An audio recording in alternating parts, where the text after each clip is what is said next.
très rapidement. Procès des massacres du 28 septembre, un témoin avec une omniprésence qui décrédibilise. C'est l'autre sujet donc à brosser avec Simon Pierre. Simon, il y a... Odilon, vas-y, allez, Odilon, je prends la tête avec toi. Il y a le témoignage du sieur Youssouf Touré, alias Joly, qui fait parler dans la cité.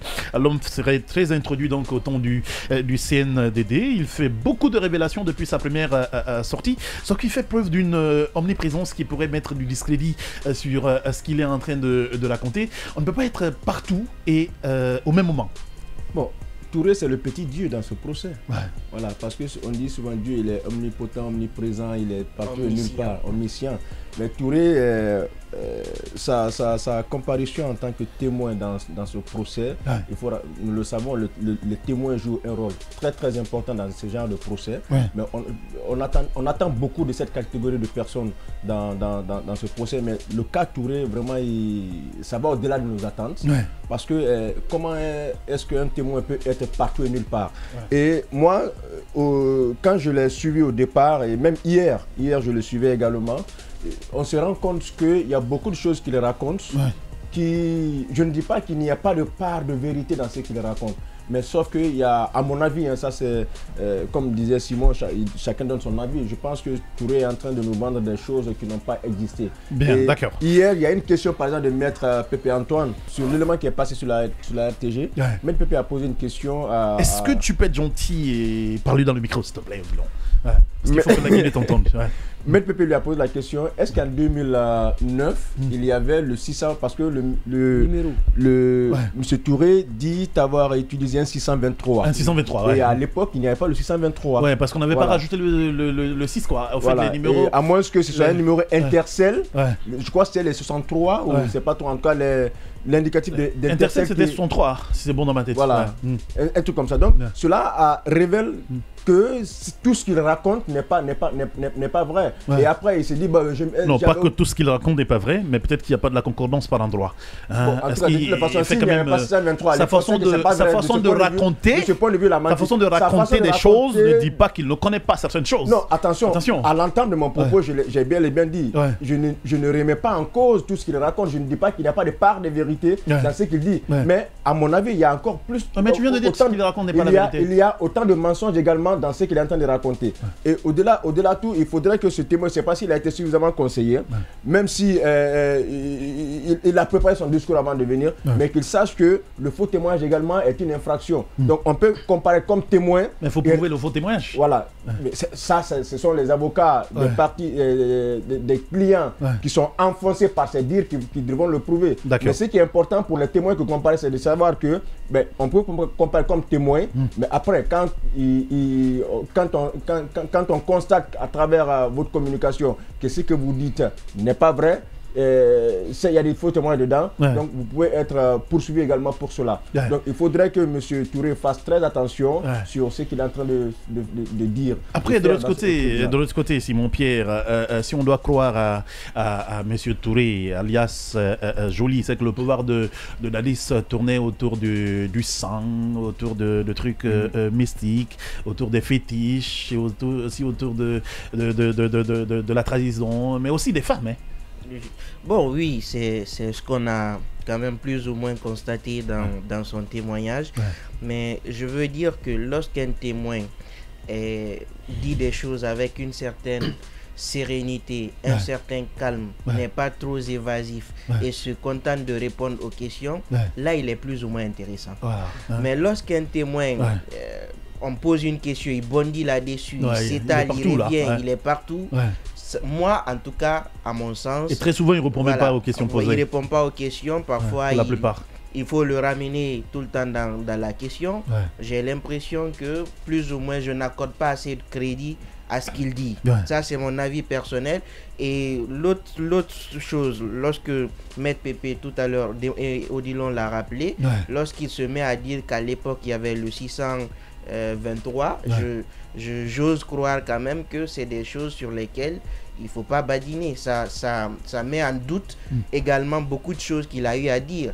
Et cette appréciation-là reviendra au tribunal, mais de ma petite expérience, de mes petites lectures de droit, j'ose croire que quand même quand des éléments de doute viennent s'installer dans un témoignage, on dit souvent que le doute profite à l'accusé. Donc, je ne sais pas, peut-être que le tribunal va décider autrement et je vais respecter la décision du tribunal comme toujours, parce que même les avocats, s'ils ne sont pas d'accord, il y a les voies de recours légales qu'il faut engager.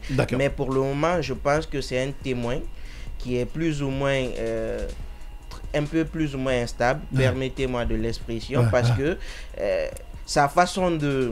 Peut-être qu'il peut dire des choses intéressantes. Bon, moi, je ne l'ai pas connu avant. Je ne sais pas s'il a toujours été comme ça. Voilà. Pour ceux qui l'ont connu avant, du genre chaud, bouillant, voilà. Et puis prêt à en découdre, quoi. Je ne sais pas s'il a été comme ça avant, bon, parce que moi, je ne l'ai pas connu. Je ne sais pas tout ce qui a prévalu à un tel engagement ou à une telle attitude. On a de toutes les façons l'impression qu'il veut finir avec Dadis. Hein. Bon, peut-être. Vous savez, dans un procès, il y a aussi des gens qui ont des comptes perso à régler. Moi, je ne dis pas que... Bien, je vais écouter Dani. Non, je vais juste terminer pour ne pas qu'il reste sur... Les auditeurs restent sur ce que j'ai terminé. Bah, vas-y, je ne le taxe pas, je ne dis pas ouvertement qu'il est en train de régler des comptes perso, mais ça n'a tout l'air et c'est une appréciation que bon nombre de personnes partagent. Allez, vas-y, Dani, je t'écoute sur la sortie donc de ce témoin. Je pense bien que ce témoin, c'est le témoin le plus intéressant pour le moment au tribunal ici. Parce qu'il ouvre assez de brèches qui permettront ici au ministère public de fouiller ici. Parce que tous les spécialistes ont critiqué déjà l'instruction donc de ces dossiers ici. Quand vous demandez les avocats, on dit que l'instruction n'a pas été bien faite. Quand vous demandez même la partie civile, on dira la même chose ici. Le ministère public lui-même, parce que personne ne croyait à l'organisation donc de ces procès ici, sauf que les plus optimistes sur terre en République de Guinée ici. Donc quand il vient faire des déclarations ici, et il faut pas oublier que quand vous lisez les dispositions des articles 276 du code de procédure pénale ici, il va dire que lorsque donc des témoins viennent dire, c'est-à-dire des choses nouvelles ici, soit qui constitue donc à consolider ce qu'on appelle les différentes accusations ici. Le tribunal, ça devient ce qu'on appelle des nouvelles charges et c'est ce que le monsieur il est en train de faire ici aujourd'hui. Pour le moment, parmi les témoins passés, parce qu'il faut dire que ce sont les témoins du ministère public qui sont en train donc qu'on appelle de faire de comparaître donc par devant la juridiction ici. Et c'est ces témoins aussi qui est dans la logique ici, parce que le ministère public, sa fonction réside normalement dans ce qu'on appelle l'accusation. Donc c'est à charge que le ministère public entre dans un procès ici. Et quand il vient faire les mêmes choses ici... Et depuis là, c'est le seul qui est véritablement en train de charger. Oui, donc ça vous dit que c'est pourquoi... Escobar aussi qui... Tout à fait, c'est pourquoi vous dites que c'est ça. Et ensuite, il dit des choses, je ne dis pas, parce que chacun a sa manière, son tempérament. On n'a pas le même tempérament. On a vu Toumba, on a vu Dadis lui-même qui... C'est pourquoi je cherche à le connaître avant. Voilà, a été le président de la République, mais on a vu le tempérament qu'il avait au départ dans le procès. À la fin aussi, on a vu ce n'était plus la même personne qu'on avait en face donc, de la juridiction. Donc c'est pour dire qu'aujourd'hui, le tempérament n'a rien à voir avec la déposition. Ça permet, ce qu'on cherche dans le témoignage, c'est comment accéder à la vérité. Donc il dit des choses, sûrement il pourra donner des preuves, même pas les preuves matérielles, parce que même le ministère, je doute fort que le ministère public ait des preuves matérielles donc, dans cette procédure ici, parce qu'on connaît comment ça a été fait. Donc c'est pour dire aujourd'hui que le ministère public aura une piste à exploiter pour peut-être accéder donc, à la vérité tant recherchée ici par la partie civile, mais également aussi par le peuple de Guinée ici. Pour le moment, on reste donc dans l'observation donc des choses ici.